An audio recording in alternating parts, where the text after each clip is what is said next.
தமிழ்நாட்டில் அடுத்த 5 நாட்களுக்கு மழை நீடிக்கும் என்றும் குமரி, நெல்லை, தென்காசி, தூத்துக்குடி மற்றும் ராமநாதபுரம் மாவட்டங்களில் அடுத்த 2 நாட்களுக்கு கனமழை பெய்யக்கூடும் என்று சென்னை வானிலை ஆய்வு மையம் தெரிவித்துள்ளது.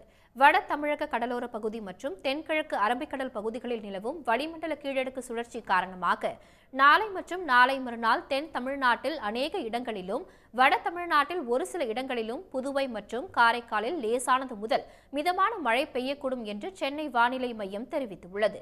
நாளை கன்னியாகுமரி, திருநெல்வேலி, தூத்துக்குடி மற்றும் ராமநாதபுரம் மாவட்டங்களிலும், நாளை மறுநாள் கன்னியாகுமரி, திருநெல்வேலி, தென்காசி மற்றும் தூத்துக்குடி மாவட்டங்களில் கனமழை பெய்யும் என்று தெரிவிக்கப்பட்டுள்ளது. 11 முதல் 13ஆம் தேதி வரை தமிழ்நாட்டில் ஓரிரு இடங்களிலும், புதுவை மற்றும் காரைக்கால் பகுதிகளில் லேசானது முதல் மிதமான மழை பெய்யும் என்றும் தெரிவித்துள்ளது. சென்னை மற்றும் புறநகர் பகுதிகளை பொறுத்தவரையில் அடுத்த 24 மணி நேரத்திற்கு மிதமானது முதல் கனமழை பெய்யக்கூடும் என்று தெரிவிக்கப்பட்டுள்ளது.